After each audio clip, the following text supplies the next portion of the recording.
Rebonjour, fin de journée, mais toujours des gens de qualité ici. Et pas uniquement ici, le public. Messieurs, dames, merci d'être ici pour une autre session, ici en live, en direct depuis le PAVS, à côté de la Tour Eiffel. Il y a deux endroits, il y a Cap Event, ou bien vous avez à côté le Novotel.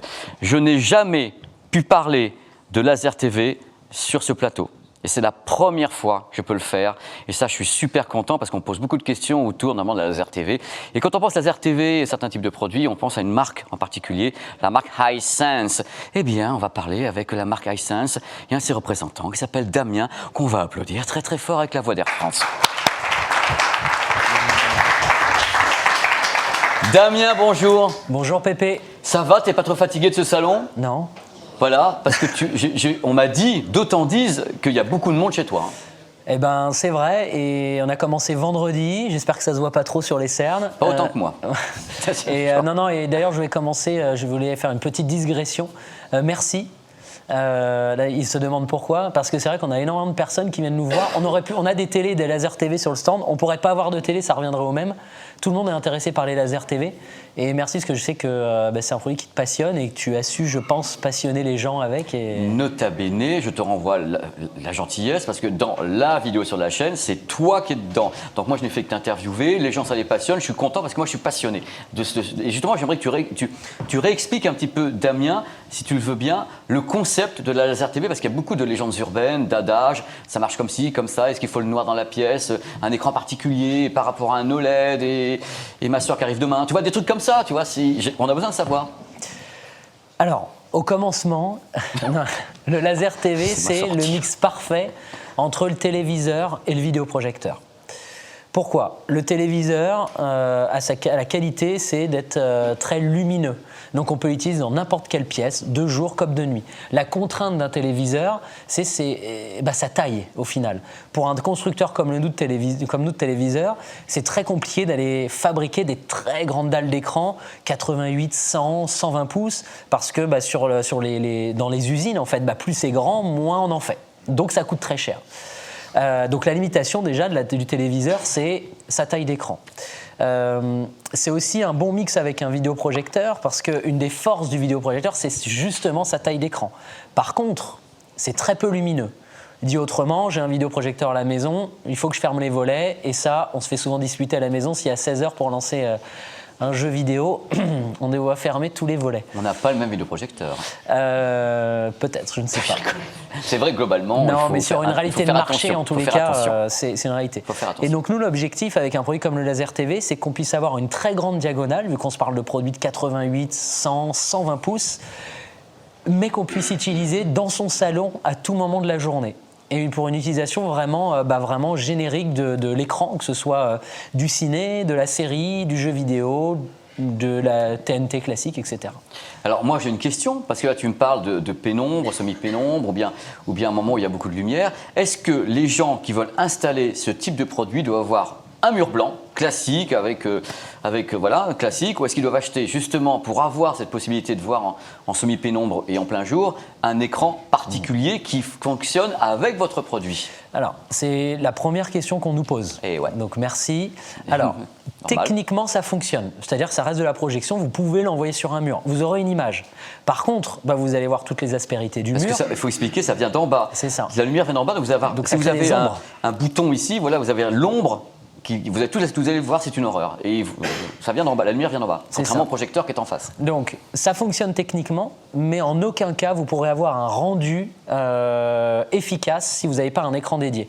Et c'est pour ça que, en tous les cas, le parti pris qu'on a chez Hisense, ça plaît ou ça ne plaît pas, on décide de proposer un package tout en un, le Laser TV, donc le boîtier qui va projeter la lumière, mais également l'écran, qui est un écran technique à l'air, un écran technique qui va aller récupérer la lumière par le bas pour aller projeter une très forte luminosité de manière horizontale, donc vers les personnes qui viennent. Un écran UST. Exactement. Voilà. Et c'est une technique qui est prouvée, on sait que ça fonctionne. C'est ça. Donc, en résumé, ça peut fonctionner, mais ne vous attendez pas à, on va dire, une projection de qualité si vous n'avez pas un écran qui va avec. Et c'est Pardon. Excuse-moi, c'est ce que je voulais dire, c'est que dans ton concept, toi, tu proposes un bundle, un package. On veut le package de démarrage, écran, vidéoprojecteur. Je pose mon vidéoprojecteur, câble HDMI ou pas, si je veux le relayer à une source, si je veux lancer, quel que soit le contenu, je ne vais pas les citer, mais des contenus d'application. Je mets mon écran. L'écran, c'est 11-12 kilos, donc c'est extrêmement léger. 2 chevilles mollies, 2 chevilles au mur, et c'est parti, ça démarre. Alors, un truc important, je crois que les gens doivent savoir, parce que en vidéoprojection, tu sais très bien, Damien, quand on recule le vidéoprojecteur, on a une image qui peut être de 1,50 m à 7 mètres. Toi, par contre, si je sais les choses, tu as des diagonales précises. Oui, c'est-à-dire que tu dis, voilà, moi je vous vends un écran de 80, 200 ou de 100, et si tu recules, par contre, tu ne vas pas faire 150, parce que l'optique, ça va être flou partout. C'est calculé pour 2 diagonales à peu près, c'est ça? C'est exactement ça, un peu plus maintenant cette fin d'année. On a un 88 pouces, un 100 pouces et un 120 pouces. Donc pour faire vos petits calculs à la maison, il faut multiplier par 2,5. Donc un 100 pouces, c'est grosso modo 2,50 m de large. Si on veut arrondir. Donc voilà, nous on propose suivant 3 tailles d'écran pour s'adapter à toutes les différentes configurations qu'on peut avoir chez soi. Alors, il y a une question, parce que ça fourmille dans ma tête. Quand on parle laser TV, toi, Damien, tu dis aux gens qui sont là, qui nous regardent, le ticket d'entrée, c'est quoi chez toi? Parce que ça coûte combien d'avoir une laser TV? Du ticket d'entrée. Ça coûte aujourd'hui, avec l'écran UST inclus, qui vaut plus de 1 000 euros, 1 000, 1 500 euros grosso modo dans le marché. Ça coûte cher, hein, c'est pour ça. C'est extrêmement cher l'UST. l'UST. Tout inclus, on est à moins de 3 000 euros sur cette fin d'année. Donc le premier prix, on parle des premiers prix, les gens à Noël, s'ils sont intéressés par ce type de technologie, pour 3 000 euros, ils ont le concept complet, le package. C'est ça. Écran plus vidéoprojecteur. Alors le vidéoprojecteur qui est dedans, c'est un système qui est Ultra HD, qui est 4K, qui est HDR, on en est où chez vous? C'est ça, donc on en est aujourd'hui, c'est du 4K, donc de l'Ultra HD, Ultra HD, HDR10, HDR10+, pour la nouveauté de la fin d'année, la série L9. Que te dire de plus? Dolby Atmos pour la partie sonore. Je vais faire l'avocat du diable. Il faut savoir que ce type de produit, comme tous les produits que vous achetez qui sont sur une technologie DLP, DMD, la puce n'est pas 4K. La puce en général c'est du 1080p ou un truc dans le genre que vous avez, du 1080, et comme c'est des micro-miroirs, on les agite un petit peu, il y a ce qu'on appelle la wobulation, ça permet de fabriquer les pixels manquants, c'est-à-dire qu'on va tromper votre rétine, vous allez avoir au final une image qui est fabriquée en Ultra HD 4K avec une puce qui ne l'est pas. Hisense n'y est pour rien, tout le monde le fait. BenQ, Optoma, il faut aller chez Sony pour avoir du vrai 4K, mais le ticket d'entrée est à 5 000 euros sans l'écran. Donc en effet, on essaie des techniques différentes, mais la wobulation fonctionne de mieux en mieux et vous utilisez les systèmes Texas Instruments de toute façon. C'est ça, exactement. C'est vos partenaires. Après voilà, en termes de luminosité, on va aussi chercher très haut, vu qu'on se parle, si on rentre un peu dans la technique de produits qui peuvent aller jusqu'à 2800 lumens, donc c'est très haut. Ce que ne peut pas faire un téléviseur. Enfin, la plupart ne dépassent pas les 2000. Voilà. Donc c'est nits, c'est pas lumens. Oui, moi je suis en nits. Voilà. Alors moi je suis en lumens. Bonne année. donc en effet, donc c'est aussi le fait que ce soit extrêmement lumineux qu'on puisse, qui permet de regarder en plein jour. Mais c'est ça qui est vachement bien. Ouais. Le truc, donc les gens ils connectent ça rapidement, ils ont un système Atmos à l'intérieur suivant tes modèles, donc une spatialisation. Donc ça sert en même temps, je vais faire le truc, c'est en même temps une barre de son, puisque le format c'est presque le format d'une barre de son. Tout à fait. Tu le places. Alors toi, une trentaine de centimètres. Voilà, à distance du mur, c'est à peu près une trentaine de centimètres. Suivant les modèles, c'est plus ou moins près, il faut le savoir. À 2-3 centimètres près. On va savoir entre 28 et 31. Donc un meuble, il peut même être intégré dans un meuble, et vous avez l'image qui sort par en dessous et qui projette. C'est ça. C'est une solution avec le son.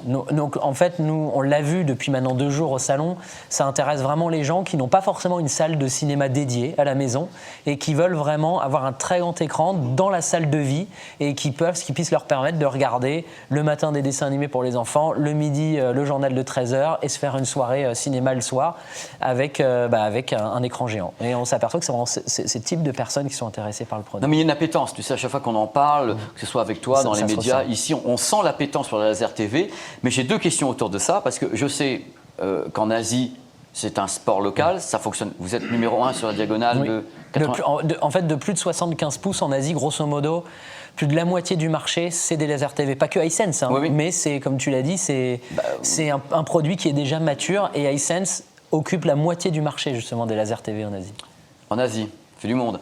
Donc, oui, non, mais c'est important. Mais le truc, c'est, là, tu me parles de l'Asie. Est-ce que toi, en toute transparence, tu vas peut-être du mal à répondre à la question, est-ce que tu sens que malgré tout, j'ai une question de culture aussi, parce que tu es comme moi, allé en Asie souvent, tu vois comment ça se passe sur place. Les gens, moi j'ai vu les laser TV depuis très très longtemps, ces concepts-là. Et quand on en parle ici, je donne mon sentiment, en France, on a l'impression que les gens sont intéressés, veulent voir. Oh là là, je vais aller voir des laser TV. D'abord, le mot laser TV, t'as l'impression de voir Star Wars. Hein. T'es là, waouh, c'est laser et tout, ça va transpercer le cœur et les rétines, mon ami. Donc, il y a déjà l'idée de laser TV, mais ce que je sens, c'est la curiosité. Mais est-ce que la curiosité se transforme en achat? Oui, à titre d'exemple, alors pas que pour le marché français, mais en Occident, donc États-Unis et Europe, chez Hisense, je ne peux pas parler du marché global, mais en 6 mois, on est à plus 500% de ventes.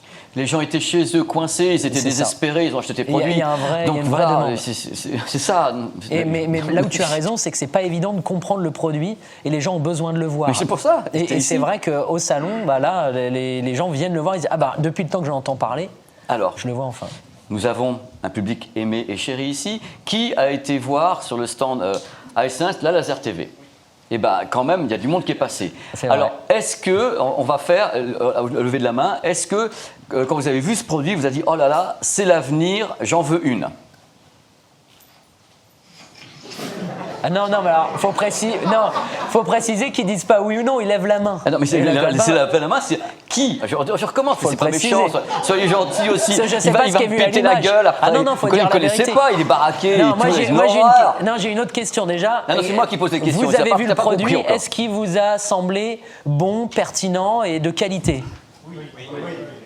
Non, mais déjà, parce qu'après. C'était pas ma question, justement. Non, mais ça, c'est la première question. Volontairement, c'était pas ma question. Et après, ça, c'est la première question. Et je te laisse faire ton travail maintenant. Non, c'est pas une question de faire le travail. Vous avez trouvé que le produit était intéressant, que l'image était correcte, il y avait un peu de ratio de contraste, beaucoup de couleurs, c'était très très beau. Je suis en train de faire des mots sans choisir. Qui s'est dit, alors ça va remplacer mon téléviseur ou mon vidéoprojecteur? Voilà. Qui s'est dit, ça peut remplacer? C'est vachement bien. C'est vachement bien. Mais je sais pas, est-ce que la caméra voit le public ou non, mais je vais te dire, il y en a. Parce que s'il y a que le son, ça fait. La caméra ne voit pas le public, j'ai la réponse, il y en a 3 sur 100. Donc c'est un bon score. C'est absolument faux. C'est un salaud. C'est un salaud. Non, il y a eu des gens qui ont levé la main. Donc... Non, mais je pense que c'est à peu près 8-10%. Grosso modo. Mais je pense que c'est le score normal. Je pense que c'est normal. Pour un produit de cette qualité-là, merci. Hein. Mais non. Mais oui, mais Damien, on est là pour parler entre nous, tu sais bien. Mais tu me sens gêné, moi ça me va très bien. Mais non, c'est ça qui m'inquiète, c'est que tu n'es jamais gêné, toi. non, mais je m'attendais à un truc, en effet, aller entre 10 et 20%. Mais voilà, à un moment donné, c'est un produit qui va correspondre à une certaine typologie d'usage qui ne correspond pas à tout le monde, tout simplement. Parce que ce que je rajoute, et là je vais être sympa avec toi, c'est qu'à 3 000 €, tu n'as pas de téléviseur 88 pouces, Ultra HD, 4K, HDR. C'est tout simple. C'est-à-dire que c'est une question de diagonale aussi. Même 100 pouces, là, à la fin d'année, le 100 pouces, c'est à moins de 3 000 € aussi. 100 pouces en télé, c'est une dalle complète, c'est 80 000 €. Oui, tout à fait. C'est tout. Et c'est la pertinence de ce produit, en tout cas de la technologie laser TV. Oui, le truc, c'est que justement, on parle de technologie, il ne faut pas, alors tu vas être d'accord avec moi, il ne faut pas en attendre les mêmes performances qu'un téléviseur OLED ou un truc comme ça. Il faut être d'accord, on ne peut pas faire ça en projection. Même avec les projecteurs qui sont chez Sony ou autres, on ne peut pas atteindre ça. Il faut aller chez Dolby Cinema ou autre pour les atteindre. On ne peut pas avoir la même chose. Mais je ne dis pas que c'est une solution d'appoint, je dis que c'est une solution extrêmement pratique pour avoir, malgré tout, une grande image avec un produit qui ne te prend pas une potence au plafond, avec un prix qui est encore contenu par rapport à la diagonale. Parce que c'est un rapport diagonale-prix que je vois, toujours dans l'industrie. D'accord. Et là, ça cadre.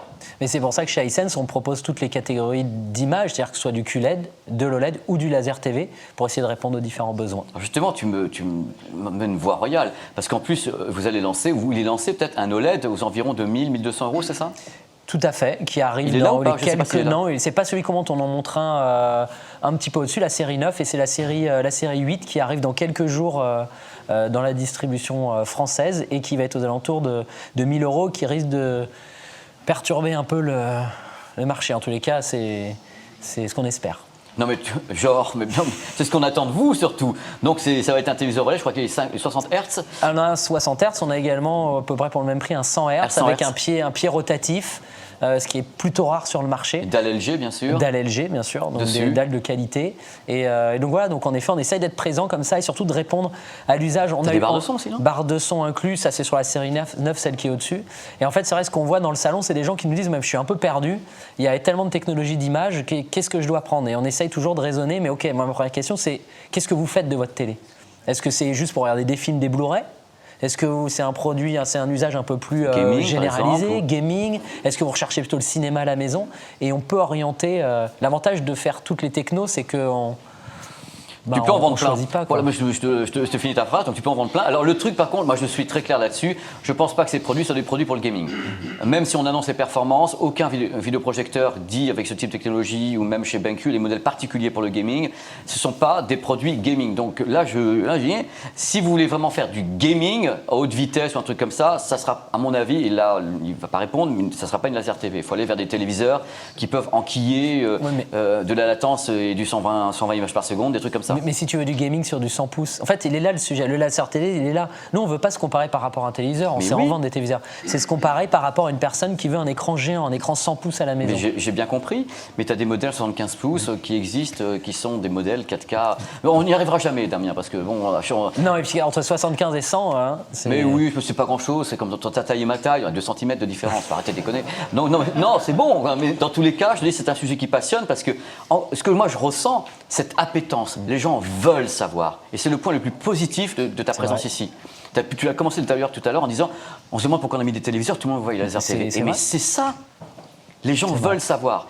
Alors, est-ce qu'il y a des évolutions, je sais pas, possibles encore techniquement chez vous sur l'année 2022 ? Alors, ce qu'on a sorti en Chine il y a maintenant 1 mois, donc c'est tout frais, et que tu as eu l'exclusivité de voir pour la première fois au CES il y a quelques temps, il y a 2 ans. On ne se connaît pas, Damien. C'est en fait un laser TV enroulable. Donc en fait, le laser TV est livré dans un meuble. Incroyable. Le meuble accueille le laser TV, donc ça va ouvrir, il va juste y avoir la partie de projection qui va sortir. Incroyable. Et l'écran sort du meuble.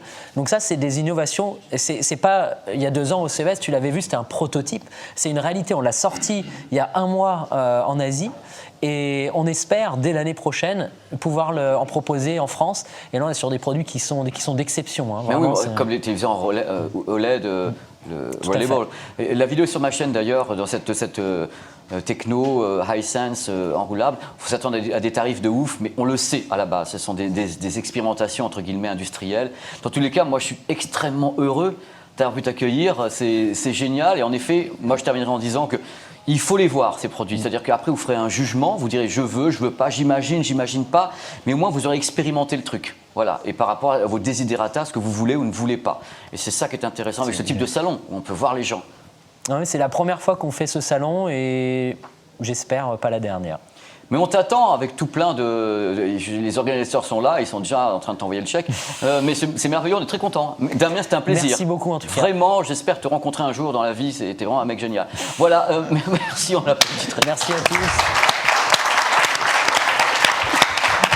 Voilà. C'est la fin de la première session que j'ai pu faire avec la laser TV. Ça a passionné tout le monde parce que c'est un sujet hyper cuisant. On se pose toutes des questions avec les téléviseurs qui grimpent en taille, toutes les technologies qui se pointent, et la laser TV qui est là.